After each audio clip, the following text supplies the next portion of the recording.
한글 단어 조성 원리를 통한 한글 문해력 강조 한자 공부 요강도 384번째 시간인데요. 오늘 우리가 첫 번째로 살펴볼 한자는 싸다, 감싸다 라는 의미의 포자가 되겠습니다. 무엇인가를 둘러싸다 그런 의미의 포자가 되겠습니다. 하나, 둘, 셋, 넷, 다섯 해서 총 5획에 해당하는 한자가 되겠습니다. 무엇인가를 감싸다 또는 둘러싸다 이런 의미의 포자가 되겠습니다. 포장하다 라고 하는 것은 예쁘게 보이기 위해서 또는 안전하게 수송하기 위해서 바깥 부분을 둘러싸는 것을 얘기하죠.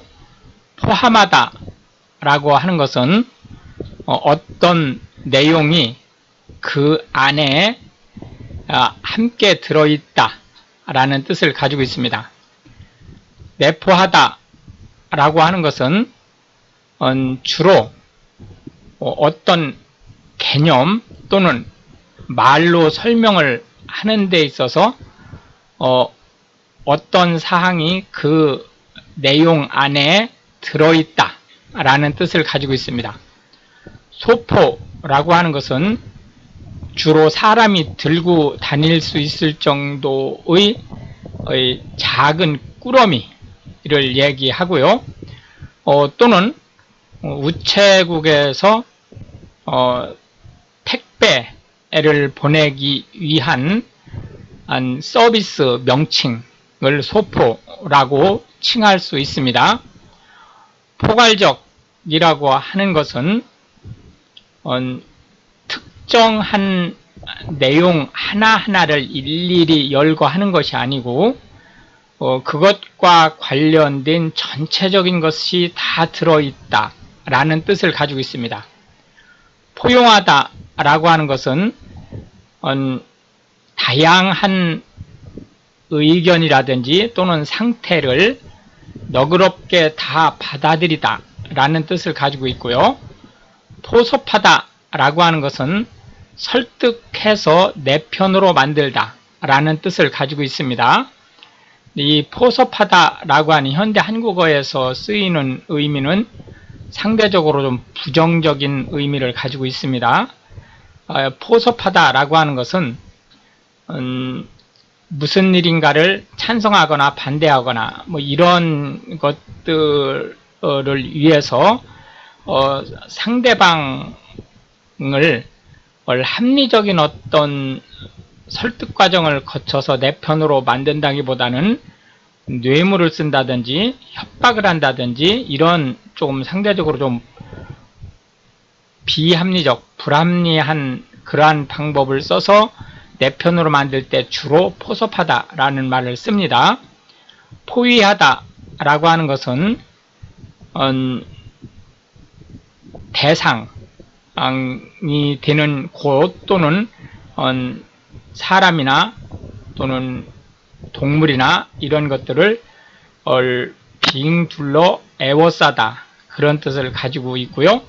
포위하다라고 하는 말은 원래는 이제 군 작전에서 전투를 할 때 상대방의 거점을 우리 군으로 완전히 둘러싸서 고립시키는 그런 것을 얘기하죠.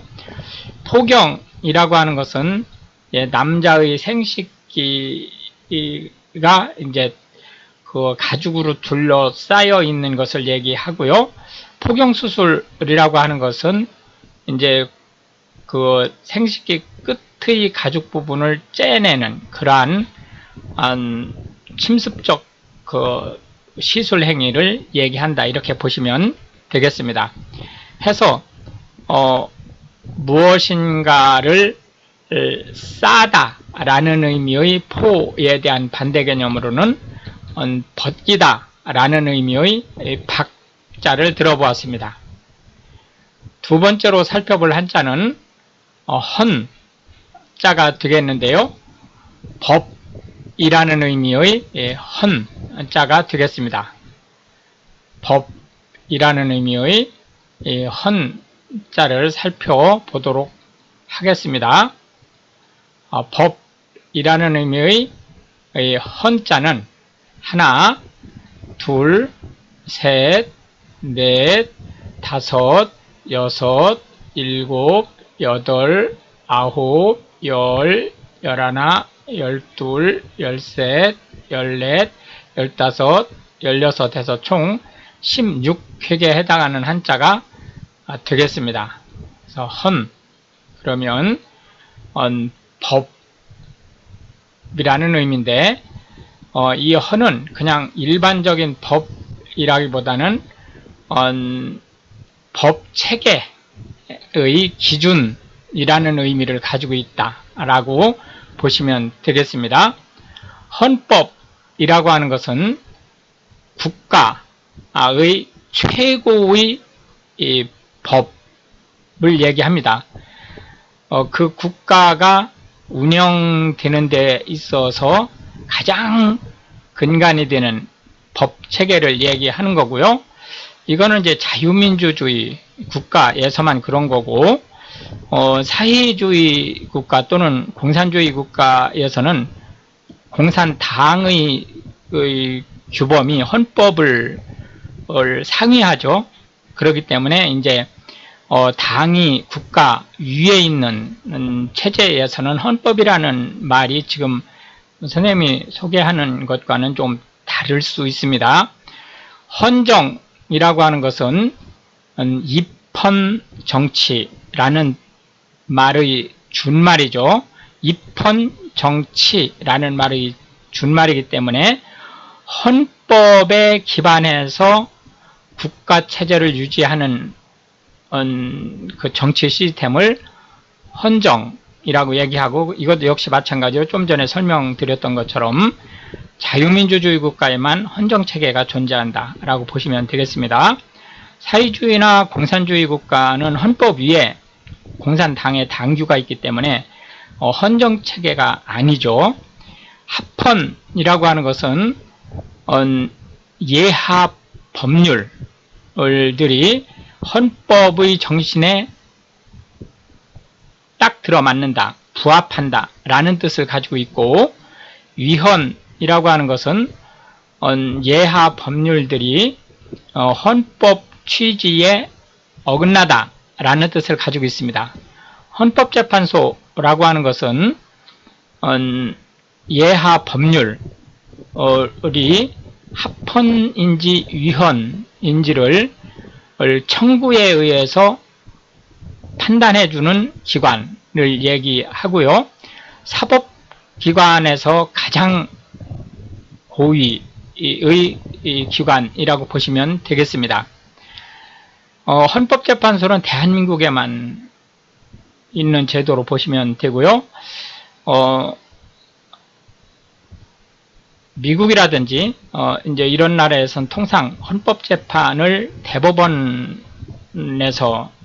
진행을 하는 것으로 보시면 되겠습니다. 입헌군주제라고 하는 것은 실제는 입헌군주제 국가는 헌정국가라고 보시면 됩니다. 실제 헌정을 하지만 명목상의 왕이 존재하는 나라, 예를 들어서 영국이라든지 태국이라든지 일본이라든지 이런 나라들이 이제 여기에 속한다고 보시면 되겠습니다. 헌장이라고 하는 것은 어떤 일을 추진하는 데 있어서 지켜야 될 규범을 정리한 것을 헌장이라고 얘기를 하는데, 헌장은 사실상은 실질적으로는 강제성이 없이 선언적인 의미가 많다라고 보시면 되겠습니다. 제헌이라고 하는 것은 최초로 그 나라의 헌법을 제정하는 것을 얘기하고요. 대한민국의 경우 1948년 7월 17일이 제헌일입니다. 그래서 이제 얼마 전까지만 해도 7월 17일이 국가 경축일로 휴무일이었었죠. 공휴일이었었는데 지금은 이제 공휴일에서는 해제되어 있습니다. 개헌이라고 하는 것은 헌법의 일부를 수정하는 것을 얘기합니다. 해서 법체계, 즉 질서를 유지하는 것이 법이라는 의미에서 혼돈 상태를 나타내는 란자를 그 반대 개념으로 집어봤습니다. 마지막 세 번째로 끼어들다 라는 의미의 개자를 살펴보겠는데요. 이 개자는 간혹 낫개자 할 때의 이 개자와 같은 개념으로 쓸 수 있습니다. 그렇기 때문에 상황에 따라서 이 개자가 들어갈 부분에 이 개자를 쓸 수 있다 라고 하는 점 염두에다 두고 보시면 되겠습니다. 하나, 둘, 셋, 넷 해서 총 4획에 해당하는 한자가 되겠습니다. 해서 어딘가 끼어들다 라는 의미의 개자를 살펴보겠습니다. 개입하다 라고 하는 것은 어떤 일이나 또는 두 사람 이상이 다투는 상황에 끼어드는 것을 얘기합니다. 개재하다 라고 하는 것은 끼어들어 있는 것을 얘기합니다. 개입은 어떤 일이 이렇게 진행될 때 거기에 끼어들어서 간섭하는 것을 얘기하고, 개재는 어떤 상태, 끼어들어가 있는 상태를 얘기하는 거죠. 의미는 같지만 뉘앙스에서 차이가 있죠. 소개하다 라고 하는 것은 두 사람 이상의 초면인 사람들이 또는 초면은 아니라 할지라도 얼굴만 아는 정도, 그런 정도의 사람들이 있을 때 중간에서 양쪽 또는 이제 뭐 세 사람 이상일 수 있습니다. 양쪽 사람들에 대한 안내를 하는 그러한 것을 이제 소개하다라고 얘기를 하는 거고요. 매개체라고 하는 것은 둘 이상의 사이에서 전달하는 매체 역할을 한다, 이렇게 보시면 되겠습니다. 그래서 이제 이 매개체는 주로 뭐 감염병이나 가축의 전염병 또는 어떤 소식, 정보를 전달하는 거에 대한 그 중간 매개물, 이런 것들을 이제 매개체라고 얘기를 한다, 이렇게 보시면 되겠고, 개의하다라고 하는 것은 마음에 두다. 여기서 마음에 두다라고 하는 것은 하고 싶어서 마음속에 두다 이런 뜻이 아니고 꺼리끼는 마음을 두다, 그런 뜻입니다. 그래서 개의하다라고 하는 것은 신경이 쓰이다 이런 뜻이죠. 그래서 개의하지 않다라고 하면 뭐 괜찮아 라고 하는 그런 의미를 가지고 있다라고 보시면 되겠죠. 일개라고 하는 것은 단지라는 뜻인데 그 안에는 보잘것없는 이라는 의미를 가지고 있습니다. 그래서 일개 시민이 이렇게 얘기를 하면 보잘것없는, 힘이 없는 소시민이, 이런 의미를 가지고 있는 거죠. 중개업이라고 하는 것은 두 사람 이상의 거래에 끼어들어서 알선을 하거나 또는 그 흥정을 해주는 그런 업무를 하고 수수료를 받는 일을 얘기를 합니다. 대한민국의 경우 대표적인 중개업이 이제 공인중개 사무소가 있죠. 분개라고 하는 것은 회계 복식 부기로 회계 처리를 할 때 어떤 거래가 일어났을 때 차변의 항목과 대변의 항목을 구분해내는 것을 얘기합니다. 자기소개서라고 하는 것은 자기 자신에 대한 프로파일을 특히 이제 짧게 요약을 한 그러한 그 어떤 문장 또는 이제 그 letter, 단어를 얘기한다고 이제 보시면 되겠습니다. 해서 끼어들다 라는 개자의 상대 개념으로는 뽑아내다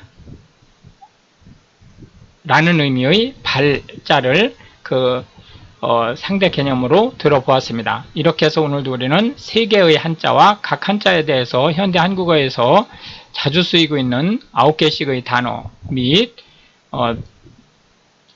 그 단어의 상대 개념에 해당하는 한자를 살펴보았는데요. 이것이 한글 문해력 향상에 도움이 되고 특히 외국인으로서 한국어를 배우시는 분들한테 한글 단어가 어떻게 조성되어 있는지 그리고 한자가 한글 단어에 어떤 영향을 끼치는지에 대한 폭넓은 이해를 전달받으실 수 있기를 바라겠습니다. 시청해 주셔서 감사하고 브레인을 위해 기도해 주시면 더욱 감사하겠습니다.